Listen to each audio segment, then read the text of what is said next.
Hey, what's up, everybody? This is Gary Holt from Exodus and formerly from Slayer, and you're listening to The Razor's Edge.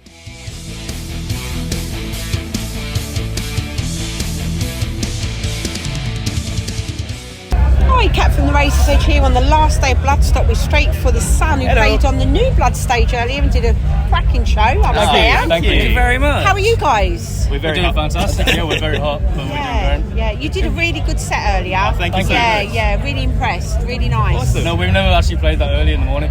We've never done 10:30 in the morning.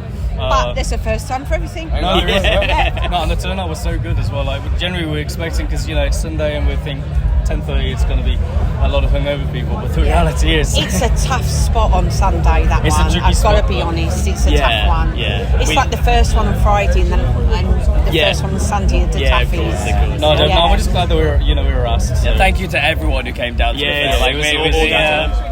That is festival dedication to the max. Absolutely. So this has got to be your biggest show so far of your career? I would say so. It's got to be up there. Yeah, I would say so. It's definitely a milestone for us, definitely. Yeah. 100%. Yeah. So what does your career look like leading up to Bloodstock? Have you got any releases? Have you been touring anywhere that we should know about? Yeah, well, we recently released Pulling Teeth, our latest single, which we opened the show with. That was last August. Yeah, I like the intro. Yeah, thank you. Yeah. So that's our first of many new songs we're hoping to bring out soon. We don't know when, but we're hoping to do it. We've had a 3-year break up until this point, so we don't want to do that again. No. So yeah, that's the main thing really, just trying to refine what we've got in the bank. Yeah, it's definitely, this last month has literally been, hey, we're still here. We are well and truly back, and we thought Bloodstock would be a great one to say, hey, we're back here now. Yeah, and then after this, we're playing with Armored Saints over KK Steel Mill. Brilliant, absolutely brilliant band. They've got new music as well, so check them out as well. So why did you have this break then? Was it kind of it was a COVID combo thing and all of that amalgamated into one? I mean, there was COVID impacted it, I think. I think, to be fair, we were releasing a song and then having nothing to back it up with. We wanted to release a song and then be ready with the next one and the next tour and the next shows that we're doing. Again, I think it was a purposeful effort to release this song a week before we played Bloodstock. Like, we wanted to make the most of the opportunities that we're getting. Sure. And so, yes, 3 years is a long time. I mean, like, the reality is we haven't been gone during this time. We've been gigging. We just haven't released that much because we get too excited about gigging, really. Writing, the thing is, because we all come from such different backgrounds musically, it is sort of like squeezing blood from a rock to try and get a song out. Because we're all so protective of the song. We all want it to be so perfect. But the reality is that we've let ourselves down by doing it. But as we said, we've got several songs coming all in one block now.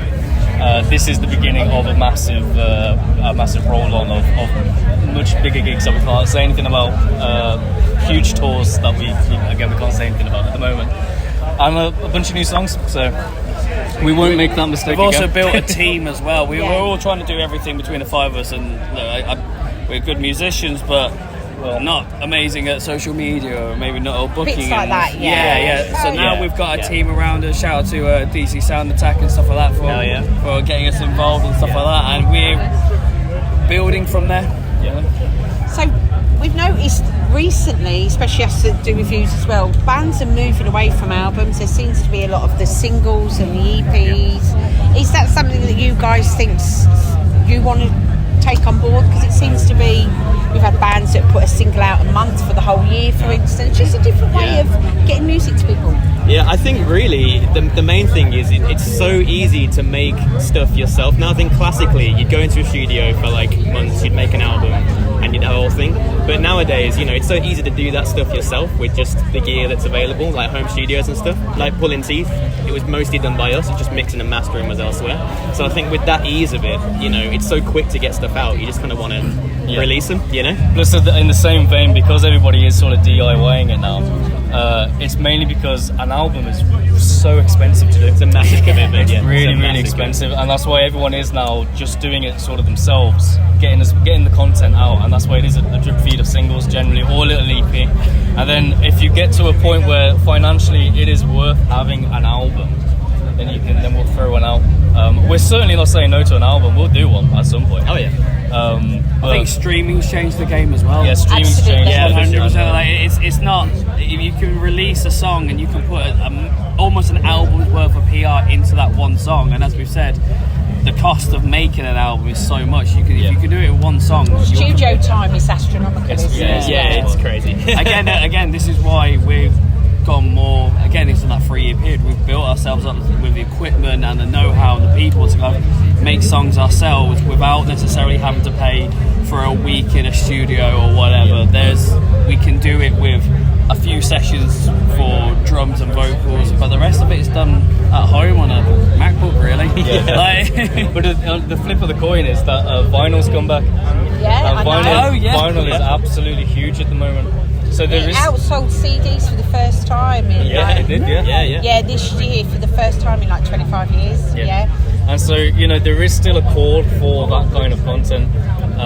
But as I said, the whole industry we're still doing the same thing, it's just changed, that's all it is. And I think it just evolves. The industry just evolves in cycles, doesn't it? It does. Yeah. You got to go with the flow. And you just got to be relevant and go with the flow. Yeah, Exactly, absolutely. You've got to be able to adapt as well. Yeah, definitely. So, who are you guys looking forward to seeing today? Now that you've done your bit, you're going to do your little bit of PR, your press junket. What are you going to try and catch later? Go on, you guys say. None of Mars. I've been saying to everybody. I just love Bit of rowing, Yeah. I've seen something about they want to do the world's biggest human rowboat or something like that. I've Yeah, seen they're that's going been for a going around. Guinness World Records thing or something. Yeah, I want to be part of that. That would be great. And I just love the music as well. Isn't it great? So that's me. Yourselves?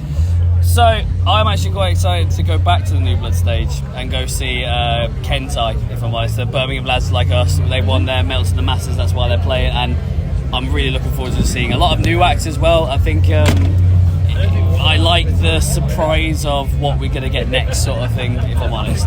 Yeah, definitely. And with the New Blood as well, we want to get over there because there's a lot of bands that we haven't had a chance to meet yet that we know of, or they know us, and we've been in communication, but our paths just haven't crossed. So this is the place to finally get to meet some of these people that we've wanted to meet for a very long time. Also, networking at a festival is just the easiest way to do it as well. It's quite Absolutely. relaxed and fun as opposed to a meeting or whatever. Yeah, and we say to every band, your day in here, just make the most of it. Grab everybody, definitely. Yeah, definitely. Well, it was lovely to speak to you, and I'll look forward to seeing you in Farm and Saint. Yeah, I'll see you in a week. Oh, you're gonna be See you in a week. Hell yeah, love man. to. Oh, yeah! So see you then. Awesome. Looking forward Thanks, to it. guys. Thank you.